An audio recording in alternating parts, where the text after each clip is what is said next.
Students, हमने पिछली videos में हिंदी व्याकरण का प्रथम पाठ का अध्ययन किया था और पत्र लेखन का अभ्यास किया था।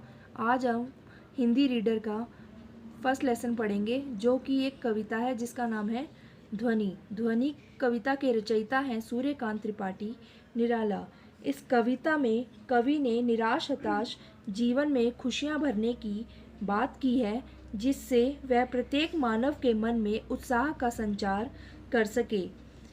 इसका प्रथम पैरा है, अभी ना होगा मेरा अंत, अभी अभी ही तो आया है मेरे मन में मृदुल वसंत। अभी ना होगा मेरा अंत, यहाँ अंत से अभिप्राय है मृत्यु। और वन का मतलब है हृदय में, मृदुल मतलब कोमल और वसंत मतलब खुशियाँ। इसमें कवि ने कहा है कि अभी उनका अंतिम समय नहीं आया है, अभी उनकी मृत्यु नहीं आई है, कि उनका अंत अभी नहीं हो सकता। अभी अभी उनके मन में वसंत आया है, अर्थात उनके हृदय में नवीन उत्साह का संचार हुआ है। उनके वन रूपी हृदय में दयामय कोमल सुकुमार वसंत रूपी खुशियों का आगमन हुआ है। इतना सब कुछ आ जाने एवं पा लेने के बाद अब अभी उनकी मृत्यु नहीं आ सकती। कवि के कहने का अभिप्राय है कि अभी तो उन्हें इस संसार के लिए बहुत कुछ करना है, इतनी जल्दी उनका अंत कैसे हो सकता है, उन्हें मृत समझने की कोई। सेकंड पैरा है, हरे हरे ये पात, डालियाँ कलियाँ कोमल गात, मैं ही अपना स्वपन मृदुल कर फेरूंगा निद्रित कलियों पर जगह एक प्रत्यूष मनोहर। यहाँ पात का मतलब है पत्ते, गात का मतलब है शरीर, मृदुल मतलब कोमल, स्वपन मतलब सपना और कर का मतलब है हाथ, फेरूंगा मतलब सहलाऊंगा, निद्रित मतलब सोई हुई, प्रत्यूष मतलब जो प्रभात होता है सुबह वो, और मनोहर का मतलब मन को जीत लेने वाला।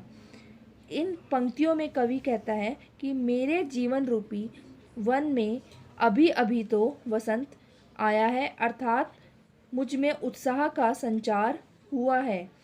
ये हरे भरे पत्ते रूपी नवीन भाव, कोमल डालियाँ रूपी प्रेरणाएं और कोमल शरीर वाली कलियाँ रूपी आशाएं अभी अभी तो मुझ में उत्पन्न हुई हैं। मैं सपनों की तरह कोमल हाथ फेर कर इन सोई हुई कलियों को अर्थात निराश लोगों को नवजीवन प्रदान करूँगा और मनोहर प्रभात जगाऊंगा, अर्थात उन्हें नवीन ताजगी से पुष्प पुष्प से तंद्रालस लालसा खींच लूँगा मैं, अपने नवजीवन का अमृत सहर्ष सींच दूँगा मैं, द्वार दिखा दूँगा फिर उनको, है मेरे वे जहाँ अनंत अभी न होगा मेरा अंत। इसमें पुष्प का अर्थ है फूल, यहाँ पर फूल का प्रयोग किसके लिए किया है? किशोर जो नवयुवक होते हैं उनके लिए। तंद्रालस मतलब नींद से अलसाया हुआ, लालसा मतलब इच्छा, अमृत मतलब खुशियाँ, यहाँ पर अमृत का अर्थ है खुशियों से, सहर्ष मतलब खुशी के साथ, ठीक है। द्वार मतलब दरवाज़ा, अनंत मतलब असीम, जो असीम शक्ति होती है उनके लिए बोला गया है। अंत मतलब मृत्यु, समाप्ति या नाश।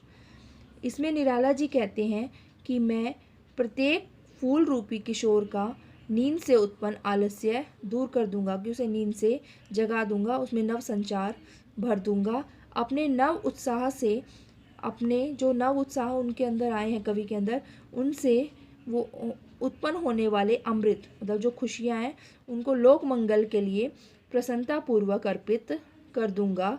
मैं अपना सर्वस्व लोक कल्याण में लगा दूंगा और संसार के सभी पदार्थों को अपने आराध्य के चरणों में अर्पित कर दूंगा, उन्हें अपने आराध्य तक ले जाऊंगा। अभी तो मुझ में नव उत्साह और उमंग का उदय हुआ है, मैं किसी प्रकार से इतनी जल्दी अपनी हार नहीं मान सकता, अपनी मृत्यु को स्वीकार नहीं कर सकता कि अभी मेरा अंत नहीं हो सकता। कवि अपने भावों के माध्यम से युवा वर्ग में निराशा के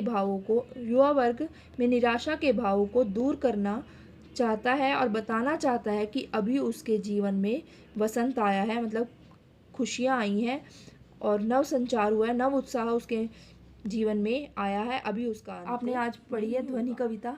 इसी के आधार पर मैं आपको अभी कुछ काव्यांश से संबंधित प्रश्न उत्तर दूंगी। आपने वो प्रश्न उत्तर अपने आप अपनी उत्तर पुस्तिका में समझकर लिखने हैं। आपने इस कविता का दोबारा से एक बार अध्ययन करना है और इस कविता के आधार पर उन काव्यांश के दिए हुए प्रश्नों के उत्तर देने हैं। प्रथम काव्यांश है, अभी ना होगा मेरा अंत, अभी अभी ही तो आया है मेरे मन में मृदुल वसंत। अभी ना होगा मेरा अंत। अभी मैंने आपको सारी कविता समझाई, उसमें जो प्रथम पैरा है उसी से संबंधित ये काव्यांश है। आप इसके क्वेश्चंस देखिए और इन्हें आप समझ के अपने आप कीजिएगा। कवि क्या कहना चाहता है, इसका प्रथम क्वेश्चन है, कवि क्या कहना चाहता है। दूसरा क्वेश्चन है इसका, वन में मृदुल वसंत के माध्यम से क्या कहा गया है। तीसरा है, कवि का नाम व कविता का नाम लिखें। सेकंड पैरा है इसका, जो काव्यांश है जिसके प्रश्न आपने करने हैं वो देखिए। हरे हरे ये पात, डालियाँ कलियाँ कोमल गात, मैं ही अपना स्वपन मृदुल कर फेरूंगा निद्रित कलियों पर, जगह एक प्रत्यूष मनोहर। ये भी मैंने आपको अभी समझाया था। इसी से संबंधित प्रश्न है, हरे हरे पात, डालियाँ कलियाँ और कोमल गात क्या है, कि इनका अभिप्राय क्या है। ये भी मैंने आपको अभी कविता में समझाया है। कवि किसे नवजीवन प्रदान करना चाहता है। तीसरा क्वेश्चन है, प्रत्यूष मनोहर से क्या तात्पर्य है। पुष्प पुष्प से तंद्रालस लालसा खींच लूँगा मैं, अपने नव जीवन का अमृत सहर्ष सींच दूंगा मैं, द्वार दिखा दूंगा फिर उनको, है मेरे वे जहाँ अनंत, अभी न होगा मेरा अंत। तीसरे काव्यांश पर आधारित प्रश्न है, कवि पुष्प पुष्प कहकर किसका आलस्य दूर करना चाहता है। सेकंड क्वेश्चन है, कवि अभी किसे नहीं पाना चाहता है और क्यों। कवि में क्या उदय हुआ है।